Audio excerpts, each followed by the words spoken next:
नादिया खान, ज़ुहैब हसन, और ये तीसरे कौन है भाई? तीसरे हमारे भाई ये सलीम भाई हैं, जिन्होंने हिला के रख दिया है भारत को। और भारत में जो हलचल मची हुई है, जिस तरह ये तनकीद करते हैं मोदी पे और मोदी को आईना दिखाते हैं, वो सबके सामने। इससे पहले भी हमारे शो पे आए थे। और धमाके खत्म नहीं हुए, जो वहां धमाके हो रहे हैं अभी तक, बुखलाहट के, परेशानी के, शर्मिंदगी के, वो होते ही रहेंगे। आप हंस रहे हैं यार, ये क्या बात है? आप उनका दिल जला रहे हो, हंस रहे? जी, हमारा एक सेगमेंट होता है आस्क मोदी। अब आस्क मोदी होगा, लेकिन सलीम भाई जो हैं ये पूछेंगे सवाल। ये जरा तनकीदी पहलू होगा।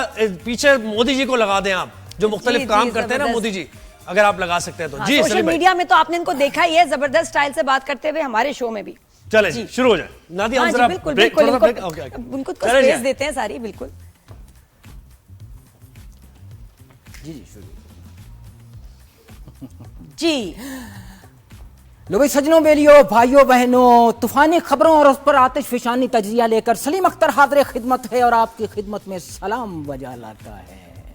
ऑपरेशन सिंदूर की नाकामी, बदनामी और दुनिया भर में इज्जत की नीलामी के बाद मोदी अपनी राजनीति की अर्थी को घसीटते हुए, अपना जिगर पीटते हुए युद्ध के मैदान से निकलकर इलेक्शन के मैदान में उतर आया है और सर पर सिंदूर का टोकरा रखकर गली गली, करिया करिया इलेक्शन के बाजार में बेचता फिर रहा है और बदले में वोट के बजाय जिल्लत समेटता फिर रहा है, क्योंकि उसकी अपनी जनता सवाल कर रही है कि ये हुजूर क्या बना दिया, हुजूर क्या बना दिया, अरे हुजूर क्या बना दिया, सिंदूर का माथे का कलंक बना दिया, धब्बा बना दिया, नासूर बना दिया। और साथ जहाज गिरने के भेद खुलने लगे हैं, नेताओं के साथ साथ जर्नैल भी सच उगलने लगे हैं और उगलकर मोदी की 56 इंच की छाती पर मूंग दलने लगे हैं, जिसके बाद मोदी के ना अंग चैना है, न नींद नैना है और वो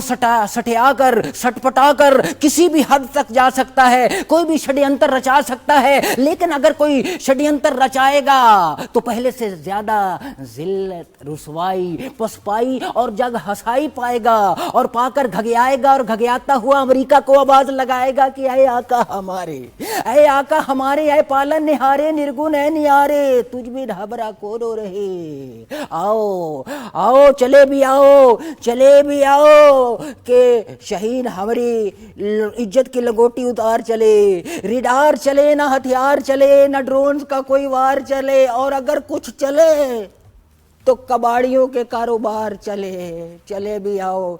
जो गुजरी सो गुजरी, हम पे जो गुजरी सो गुजरी, युद्ध के मैदान में फ्रांस की भी लंगोटी उतार चले, उसको भी करके जलीलो ख्वार चले।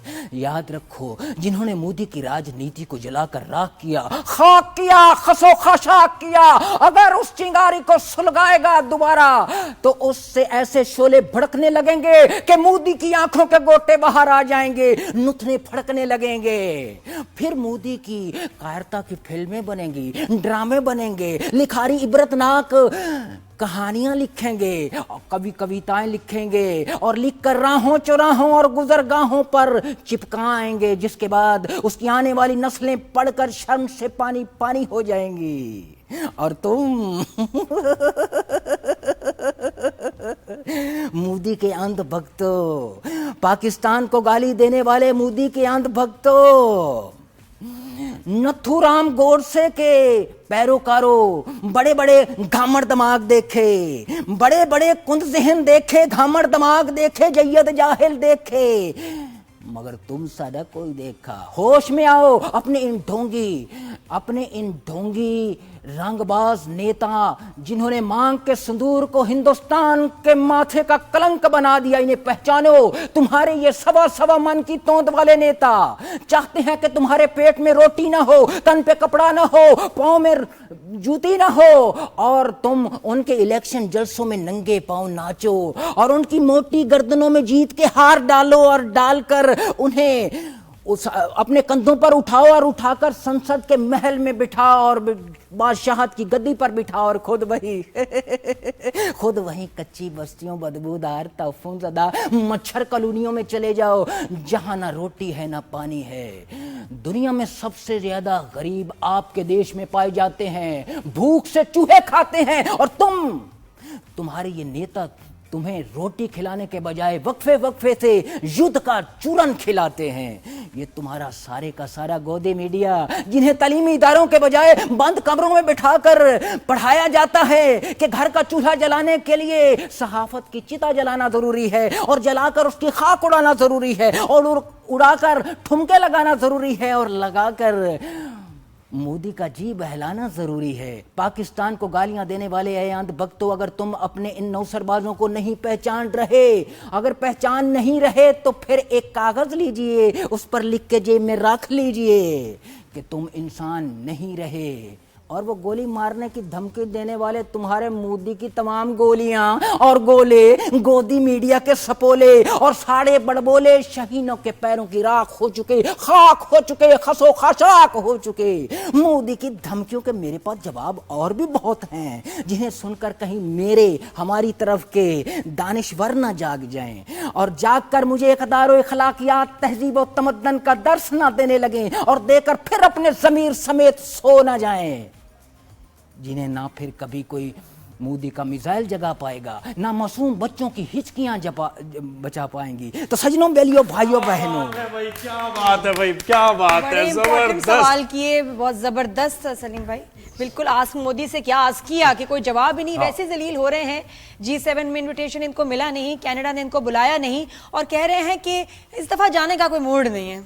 हाँ, मूड नहीं है भाई इस दफा जाने का। सलीम भाई क्या कह रहे हैं? बुलाया ही नहीं है, बुलाया नहीं उनको।